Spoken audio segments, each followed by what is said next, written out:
Sales are down 47%. Grab your coffee. Let's go through what we've been seeing in the Toronto real estate market.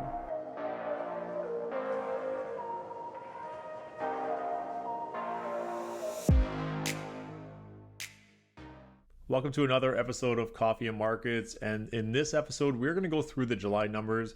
This time, I want to do it a little bit different. I want to actually pull up the chart so we can go through step by step. And then I want to finish off with a graph where we can see the actual price chart of the average prices in Toronto. Now, I will use Toronto instead of using the Greater Toronto Area, as I feel like it gives a little bit better of a scope of where we're at in the city. Obviously, for the Greater Toronto Area, there are other markets that come into play in the data. So let's just stick to Toronto for the sake of this video. Now, as always, if you find this information relevant to you or you find that it's educational for you, hit that like and subscribe button. I want to keep getting this information out to other people looking to improve their market knowledge. The other thing I'll mention is I would love for this to be more interactive. I want to know if you think that prices are going to keep dropping. Fire a comment down below. So let's get this conversation going. So let's go through these numbers here. We will start with the Greater Toronto Area and then we'll dial it back into Toronto. So as we look at the GTA market stats for July 2022, the average sale price year to date up 16.7% to $1.24 million. There was 52,000 sales so far in the calendar year. That's down 35% and 20 days on average to market, which has definitely increased since the start of the year. Now, as we head down here to see the breakdown of all home types, we can see that the total number of sales right here, 4,900 for the month of July, was down 47.7%. Huge drop compared to July 2021. And as we go into the active listings, we can see that we are up almost 60% to 15,000 active listings. And that is up from 9,700 in July 2021. Now, let's just keep in mind where we were coming from here. And if we go back to July in 2019, we can see that there were 18,000 active listings on the market. And then in July 2020, there was 15,000, huge drop into 2021. And we're right back to where we were pre-pandemic at 15,000. Now, if we look at the average price, we're seeing an average price of $1,075,000, give or take, and that's across the board. So remember, that's all home types, and that goes from condos, townhouses, to houses, everything along the way. That's up 1.2% from last year and a big jump from 2020 and definitely from 2019. Now, if we look in the condo corner, the average sale price for condos in the Greater Toronto Area was just under $720,000. That's up 6.6% from last year.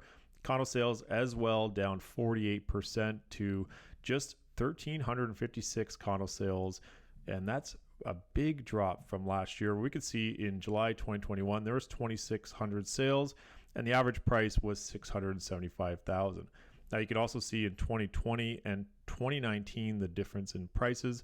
And this is a number that I really want to pay attention here. And that's the months of inventory at just over 3 months of inventory. So that means that if all properties were to sell, we'd be out of homes in 3 months. That's a huge jump from where we were at the start of this year. So let's move on to Toronto as a whole, and we can see that the average year-to-date price is up to $1.17 million, and that's up 12.5% year-to-date. Number of sales, just over 19,000. That's down 30% year-to-date, and 13 days on the market, which is also down 13% year-to-date. So as you do look at these average prices, we can see that Toronto is at $1,020,000, and that's up from $1,016,000 last year. And actually, if you look at 2020, there's actually a drop from 2020 to 2021. This is something that sometimes goes overlooked a little bit for Toronto proper, as we saw the outskirts get a huge jump, and down in the city wasn't necessarily the same kind of gains as outside of the city. Still quite a big jump from 2019 at 840,000. If we look at the active listings, we're just around that 6,000 mark, which is pretty much on par to where we were pre-2021. However, total number of sales down 43.9%. That's a huge drop compared to July 2021, which was pretty much on par for the few Julys before that. As we get into the condo corner, average sale price for condos, $744,000. That's up almost 4% from the year before. Condo sales also down 45%. That's the trend there, just under 1,000. And we could see in 2021 there was there was over 1,750 sales. 2020 was about 1,700, and 2019 1,600.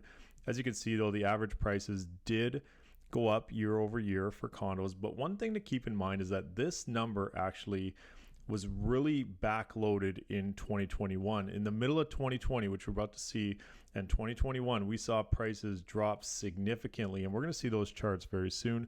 Months of inventory over 3 again, a huge jump from where we were at the start of this year. So let's jump into our monthly sales data, and this is where we're really going to see a deep dive into the months of inventory over the last trailing year. The way we find the months of inventory is we take the total number of active listings, we divide it by the total number of sales, and that gives us our months of inventory. The months of inventory is the absorption rate, and that's a great indicator to see where prices are typically heading. The lower this number, typically the higher the price. And as we can see here, the last year, we were a year ago at 1 month of inventory, and that's when we saw prices continue to increase. These numbers stayed around 1 month, and then look how far down it dropped. We dropped to about a half month of inventory. That means if there were no more listings, we'd be out of properties in Toronto in just about 2 weeks. Not a great thing for the market. Typically, as inventory levels are lower, prices continue to rise, and we saw that all through February. Now, we have seen a decrease of month over month. Since the peak in February, we've seen inventory levels rise, and obviously interest rates are playing a huge factor in that as well. We've also seen the days on market continue to rise here as we've gone along. So the more inventory, the more days on market. Typically, buyers have time to be a little more patient with their home search, especially these days. And yeah, those interest rates are definitely playing a big factor here. As we move along here to the market watch, and we can just see here the months of inventory from the past few years. At this time last year, we were at 1 month of inventory, and that's where prices were. And as prices continued to go up, the inventory stayed low, and then interest rates went up, and now it's bumped down the average price, even though inventory is higher, which is great. However, keep in mind that the borrowing power has definitely decreased, and the monthly cost is probably about the same as where it was around the peak, give or take. Just really depends on the exact interest rate that you're getting right now. We can see a number of active listings, 15,000, number of sales just under 5,000. So big change from where we were a year ago. Let's jump into this chart, and this is the benchmark price performance over time. And this is where we take all the property types and I separated them. So the biggest difference is that when we looked at the average sale price, it factors in all these prices together, comes up with the average. This is divided by property type. So we have detached here in red, we have townhouses in baby blue, and we have condos in orange. Let's start here in the detached market. In July 2019, the price of a detached home in Toronto proper was about $1.18 million. In March, up to just under 1.3.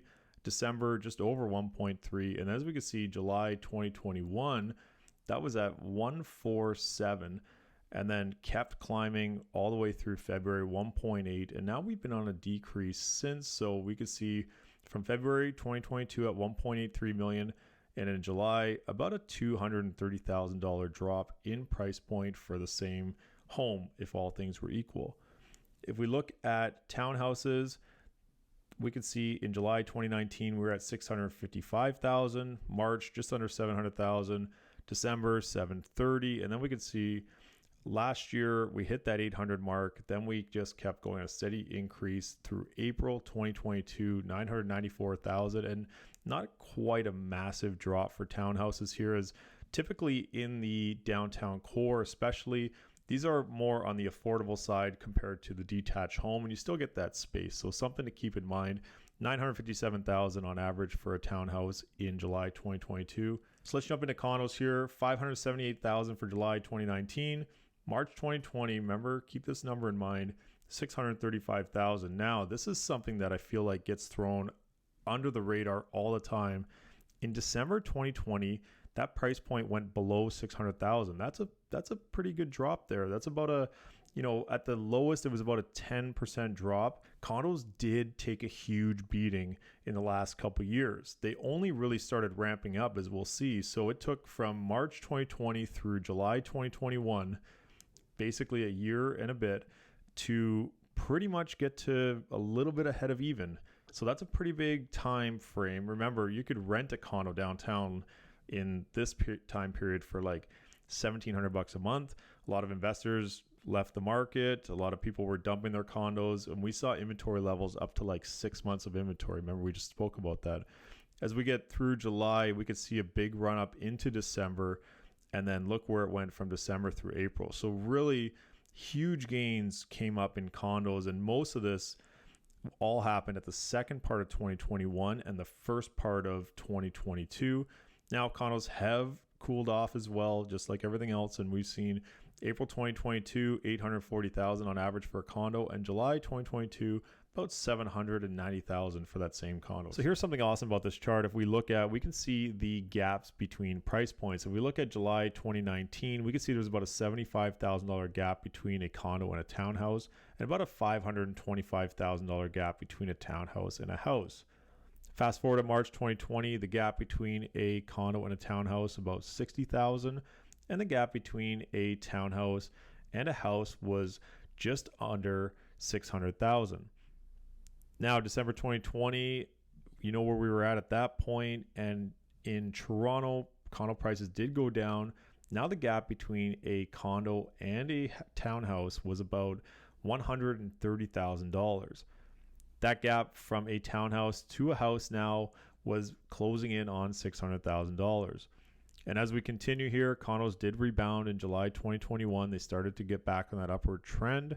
About a $150,000 gap to a townhouse, and a $672,000 gap from townhouse to house. As we got into December and condos started to make a bit of a run for it, the gap between a condo and a townhouse was about $130,000, but now the gap from a townhouse to a detached house was $800,000.